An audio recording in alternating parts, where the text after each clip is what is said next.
Hello friends, आज की ताज़ा खबरों में आप सभी का स्वागत है। झारखंड की तमाम छोटी बड़ी खबर इस वीडियो में देखने को मिलेगी।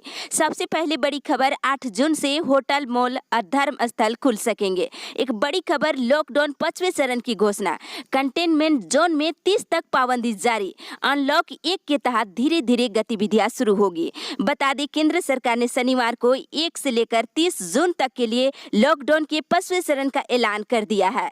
हालांकि कंटेनमेंट जोन को छोड़कर के अन्य क्षेत्रों में 8 जून से कई अन्य रियायतें लागू होगी, जिसमें धार्मिक स्थल, शॉपिंग मॉल, होटल, रेस्टोरेंट 8 जून से खुल जाएंगे। इसी के साथ अगली बड़ी खबर, झारखंड में बस ऑटो सेवा 1 जून से शुरू हो सकती है। एक बड़ी खबर कहा जा सकता है कि झारखंड में बस ऑटो की सेवा 1 जून से शुरू होने जा रही है।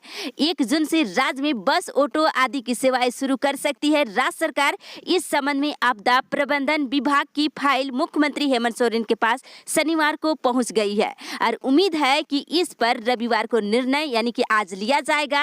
और केंद्र सरकार ने अंतर्राज्यीय बस सेवा को भी हरी झंडी दे दी है। अब राज्य सरकार के पल्ले में है कि राज्य में बस और ऑटो सेवा शुरू करेगी या नहीं। अपने हिसाब से राज्य सरकार फैसले लेने की तैयारी कर रही है, जिससे सामान्य स्थिति बहाल हो सके। इसी के साथ अगली बड़ी खबर, झारखंड में छूट पर आज मुख्यमंत्री हेमंत सोरेन लेंगे फैसला। आपको बता दें, केंद्र सरकार की ओर से लॉकडाउन के 5वें चरण की घोषणा होने के बाद अब झारखंड सरकार रविवार को अपने यहां छूट देने को लेकर फैसला लेगी। फिलहाल केंद्र के नए दिशा निर्देश का अध्ययन की जा रही है और मुख्यमंत्री हेमंत सोरेन रविवार को झारखंड में लॉकडाउन के अगले चरण के स्वरूप पर अधिकारियों के साथ चर्चा करने के बाद निर्णय लेंगे। और चर्चा का मुख्य बिंदु सार्वजनिक परिवहन और बाजार होगा और साथ ही प्रवासी मजदूरों के आने और बढ़ती कोरोना संक्रमण को देखते हुए सरकार छूट पर कोई भी निर्णय बहुत सोच समझ कर लेगी। इसी के साथ अगली बड़ी खबर, राज्य में 136 कंटेनमेंट जोन, इसके बाहर मिलेगी छूट। बता दें आपको कि 1 जून से अनलॉक 1 शुरू होने जा रही है और केंद्र के आदेश के तहत झारखंड के कुल 136 कंटेनमेंट जोन में 30 जून तक कोई छूट नहीं मिलेगी। लेकिन इसके बाहर राज्य में होटल, धार्मिक स्थल, रेस्तरां आदि खोलने पर राज्य सरकार रविवार को निर्णय ले सकती है। इसके अलावा गाड़ियों के शोरूम, कपड़े की दुकान, वर्कशॉप आदि की दुकानें खुलने पर भी उम्मीद जताई जा रही है और पहले ही चरण में मॉल और शॉपिंग मॉल खोले जा सकते हैं। इसी के साथ अगली बड़ी खबर, अन्य राज्यों में आने जाने से रोक नहीं। एक बड़ी राहत की खबरें कि 2 राज्यों के बीच और राज्य के अंदर लोगों के मूवमेंट और सामान की आवाजाही पर कोई प्रतिबंध नहीं रहेगा।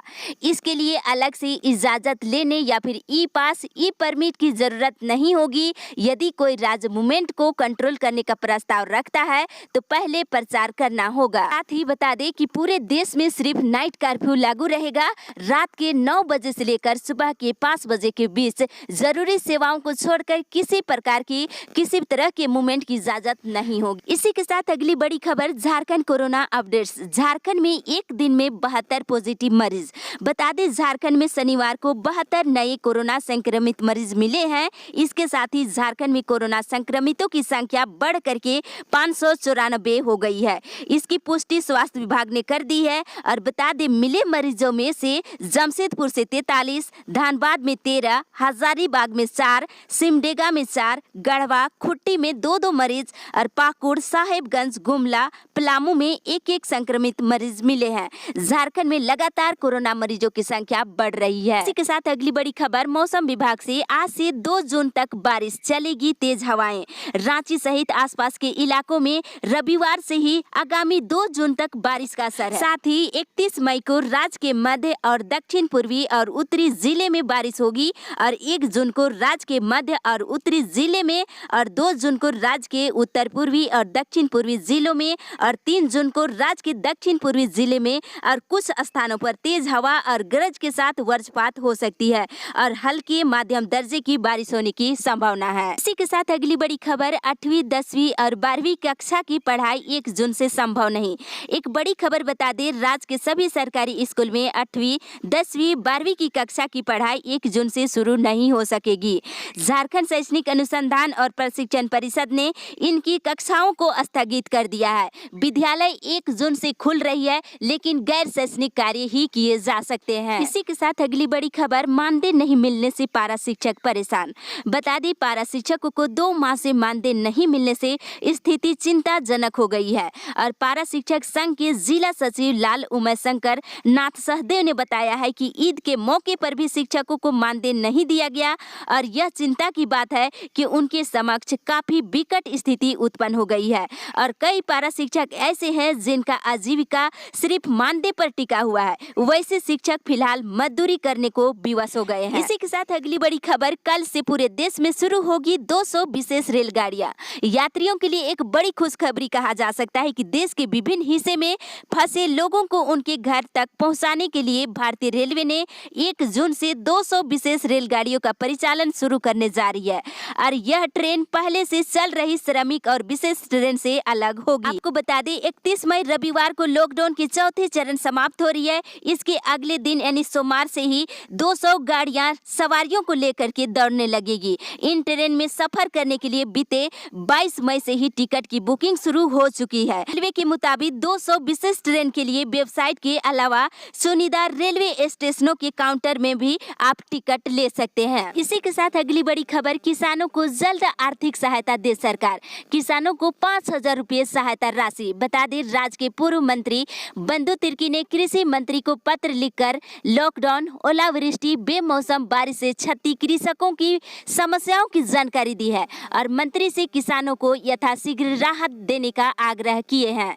उन्होंने कहा है कि देशव्यापी लॉकडाउन से सब्जी उत्पाद, दूध उत्पाद, मुर्गी पालक कृषकों को काफी नुकसान हुआ है और अन्य राज्यों के लिए सब्जी का उठाव नहीं होने से स्थानीय बाजार में सब्जियों की कीमत गिर गई है।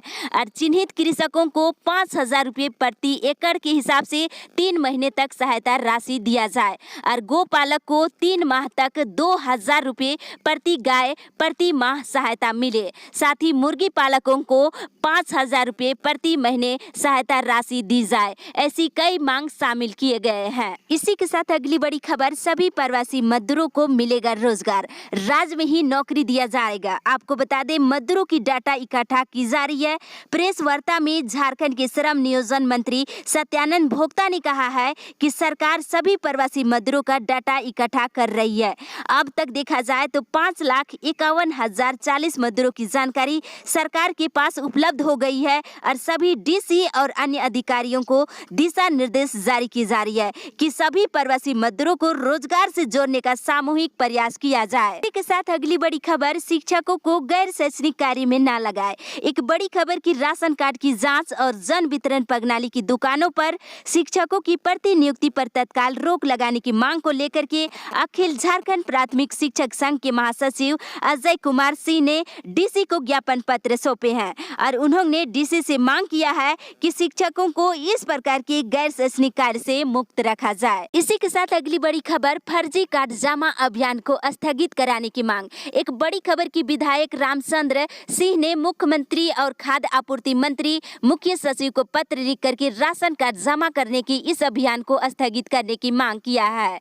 उन्होंने कहा है कि इस महामारी के समय राशन कार्ड सरेंडर कराने की अभियान से खासकर लातेहार जिला समेत पूरे झारखंड में सरकार के प्रति घोर नाराजगी है। इसी के साथ अगली बड़ी खबर, दाल भात केंद्र अब 30 जून तक परोसेंगे भोजन। बड़ी खबर बता दें कि लॉकडाउन के दौरान राज्य में शुरू किए गए दाल भात केंद्र अब 30 जून तक गरीब, असहाय, निर्धन, गृहविहीन लोगों को खाना परोसेंगे ताकि संबंधित श्रेणी के लोगों को भोजन के लिए परेशानी का सामना नहीं करना पड़े और लॉकडाउन के पूर्व से संचालित दाल भात केंद्र भी चलता रहेगा। इसी के साथ अगली बड़ी खबर, स्कूलों में ही मिलेगी किताबें और मिड डे मील का चावल। बता दें राज्य के सभी सरकारी स्कूलों में अगले हफ्ते से किताबें और मिड डे मील का चावल मिलना शुरू हो जाएगा और स्कूलों में अभिभावकों और छात्र छात्राओं को किताबों के साथ साथ चावल भी दिया जाएगा। बताते चले कि अभिभावक या फिर विद्यार्थी जब पुरानी किताब जमा करने विद्यालय जाएंगे उसी दौरान उन्हें चावल दिया जाएगा। वहीं पहली से लेकर 8वीं तक के सभी छात्र छात्राओं को 15 अप्रैल से 13 जून तक के लिए 48 दिनों के मिड डे मील का चावल दिया जाना। छात्र छात्राओं को 4 किलो 800 ग्राम से लेकर 7 किलो 200 ग्राम तक चावल मिलेगा और इसके अलावा उन्हें कुकिंग कास्ट और अंडे के लिए राशि भी मिलेगी। इसी के साथ अगली बड़ी खबर, दक्षता के अनुसार रोजगार मिलेगा। बता दें दूसरे राज्य से लौट रहे प्रवासी मजदूरों को उत्तर प्रदेश की तर्ज पर श्रमिकों को ट्रेनिंग देकर उसी के आधार पर राज्य में नौकरी दिया जाएगा।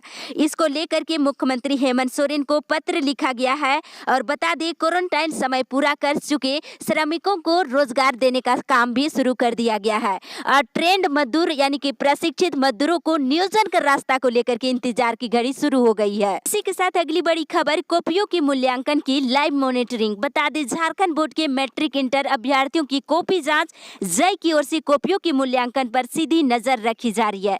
इसके लिए जैक मुख्यालय में लाइव वेबकास्टिंग की व्यवस्था की गई है और विशेष पदाधिकारी इस पर नजर बनाए हुए हैं और रिजल्ट की बात करें तो जून के अंतिम सप्ताह में जारी किया जा सकता है। साथ अगली बड़ी खबर, मशीनों की जगह अब श्रमिक कोयला लोड करेंगे, कोयलरी में मिल सकता है नौकरी। एक बड़ी खबर बता दें कि वैश्विक कोरोना महामारी संक्रमण में दूसरे राज्य से लौट रहे प्रवासी मजदूरों को झारखंड सरकार रोजगार उपलब्ध कराएगी। इसके लिए कोयलरियों में मशीन की जगह मजदूरों से कोयला लोडिंग का कार्य शुरू करेंगे। राज्य के मंत्री सत्यानंद भोक्ता ने इसकी जानकारी दी है। इसके साथ अगली बड़ी खबर, पॉलिटेक्निक प्रवेश परीक्षा का ऑनलाइन फॉर्म 8 से भरे। एक बड़ी खबर कि झारखंड के सभी सरकारी और प्राइवेट पॉलिटेक्निक संस्थानों में नामांकन के लिए प्रवेश परीक्षा का आयोजन जुलाई की दूसरे या फिर तीसरे सप्ताह में किया जाएगा और प्रवेश परीक्षा का ऑनलाइन फॉर्म जो है 8 जून से भरा जाएगा और आवेदन की अंतिम तिथि जो है 2 जुलाई है। इसी तरह से ITI टू डिप्लोमा के लिए आवेदन 12 से कर सकते हैं। साथ ही बता दें diploma to engineering lateral entry प्रवेश परीक्षा के लिए 12 जून से ऑनलाइन फॉर्म भरा जाएगा। और इतना ही नहीं, बता दें तकनीकी संस्थानों में दाखिला के लिए स्पोर्ट काउंसलिंग किया जाएगा और इसको लेकर के झारखंड के मुख्यमंत्री हेमंत सोरेन ने प्रत्येक शैक्षणिक संस्थान में सत्र में नामांकन के लिए आयोजित किए जाने वाले काउंसलिंग के बाद अंत में एक स्पोर्ट राउंड टेबल काउंसलिंग कराने का निर्देश दिया है। इसी के साथ अगली बड़ी खबर, स्नातक सेमेस्टर 3 का रिजल्ट जारी। विमेंस कॉलेज के स्नातक सेमेस्टर 3 का रिजल्ट शनिवार को जारी कर दिया है। संबंधित वेबसाइट से आप लॉगिन कर अपना रिजल्ट देख सकते हैं। इसी के साथ अगली बड़ी खबर, 2 विशेष ट्रेन से 2404 श्रमिक घर पहुंचे। बता दें त्रिपुरा से 30 मई को 2 विशेष श्रमिक स्पेशल ट्रेन लोहरदगा पहुंची। इसमें 2404 श्रमिक लाए गए। इसमें से 1126 लोहरदगा के और 1180 गुमला जिले के और 49 लातेहार जिले के। इसी के साथ अगली बड़ी खबर, बॉयलर 170 से 180 रुपए किलो तो देसी मुर्गा बिक रहा 400 से लेकर 450 रुपए किलो।